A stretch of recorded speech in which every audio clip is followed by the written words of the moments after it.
Sean bienvenidos a Libros Universales, donde los clásicos cobran vida. Acompáñame con la continuación de El retrato de Dorian Gray. De repente tuvo un sobresalto.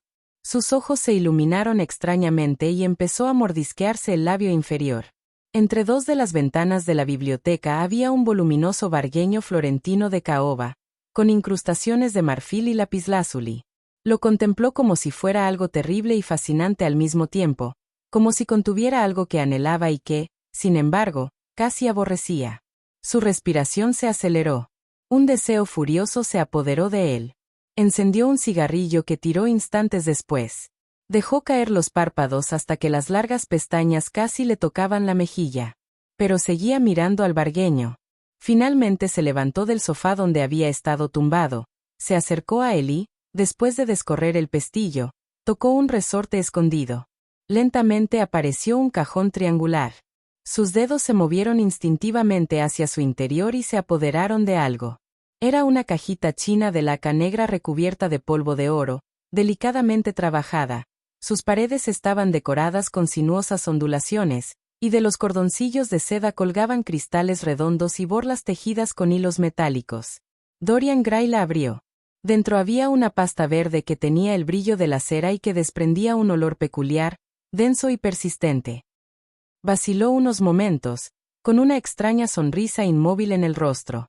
Luego, tiritando, aunque en la biblioteca hacía muchísimo calor, se irguió y miró el reloj.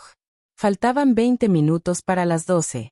Devolvió la cajita china al vargueño, cerró la puerta y pasó a su dormitorio. Cuando la medianoche desgranaba 12 golpes de bronce en la oscuridad, Dorian Gray, vestido con ropa nada llamativa y una bufanda enrollada al cuello, salió sigilosamente de su casa. En Bond Street encontró un coche de punto con un buen caballo. Lo llamó, pero al dar en voz baja una dirección, el cochero movió la cabeza. «Es demasiado lejos para mí», murmuró. «Aquí tiene un soberano», le dijo Dorian Gray. «Le daré otro si va deprisa». «De acuerdo, señor», respondió el cochero. «Estaremos allí dentro de una hora», y después de que su pasajero subiera al vehículo, hizo dar la vuelta al caballo y se dirigió rápidamente hacia el río. Empezó a caer una lluvia fría, y los faroles desdibujados no lanzaban ya, entre la niebla, más que un resplandor descolorido. Era el momento en que cerraban los establecimientos públicos, y hombres y mujeres todavía reunidos delante de sus puertas empezaban a desperdigarse. Del interior de algunas de las tabernas brotaban aún horribles carcajadas. En otras, los borrachos discutían y gritaban. Casi tumbado en el coche de punto, el sombrero calado sobre la frente, Dorian Gray contemplaba con indiferencia la sórdida abyección de la gran ciudad, y de cuando en cuando se repetía las palabras que Lord Henry le había dicho el día que se conocieron. Curar el alma por medio de los sentidos, y los sentidos por medio del alma. Sí, ese era el secreto. Dorian Gray lo había probado con frecuencia y se disponía a volver a hacerlo.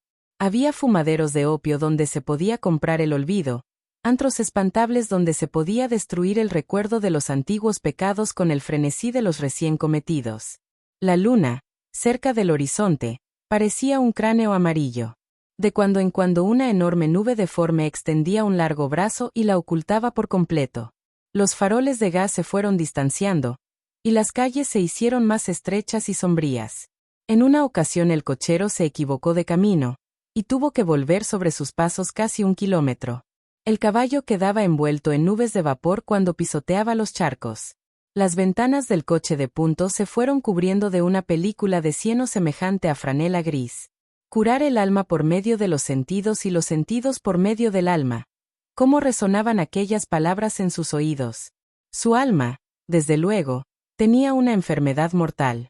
¿Sería verdad que los sentidos podían curarla? Se había derramado sangre inocente. ¿Cómo expiarlo? No, no había expiación posible, pero aunque el perdón fuera imposible, el olvido no lo era, y Dorian Gray estaba decidido a olvidar, a pisotear aquel recuerdo, a aplastarlo como aplastamos a la víbora que nos ha inyectado su ponzoña. Después de todo, ¿qué derecho tenía Basil a hablarle como lo había hecho? ¿Quién le había otorgado la potestad de juzgar a otros? Había dicho cosas espantosas, horribles, insoportables.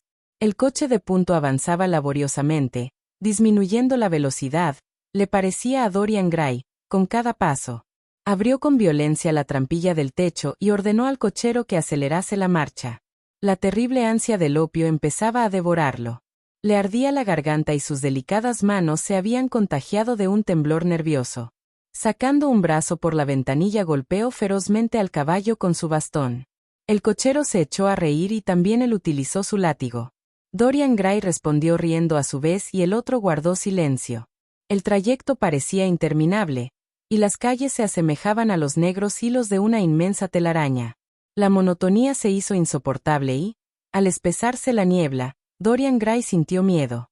Luego pasaron junto a las solitarias fábricas de ladrillos. La niebla era allí menos densa, y pudo ver los extraños hornos con forma de botella y sus lenguas de fuego anaranjado que se extendían como abanicos. Un perro ladró cuando pasaban y a lo lejos, en la oscuridad, chilló una gaviota vagabunda. El caballo tropezó en un bache del camino, dio un bandazo y empezó a galopar. Después de algún tiempo dejaron el camino de tierra y volvieron a traquetear por calles mal pavimentadas. La mayoría de las ventanas estaba a oscuras pero, a veces, sombras fantásticas se dibujaban sobre los estores iluminados por alguna lámpara. Dorian Gray las contemplaba con curiosidad. Se movían como marionetas monstruosas y hacían gestos de criaturas vivas. Sintió que las aborrecía. Tenía el corazón dominado por una rabia sorda. Al torcer una esquina, una mujer les gritó algo desde una puerta abierta, y dos hombres corrieron tras el coche de punto por espacio de unos 100 metros. El cochero los golpeó con el látigo.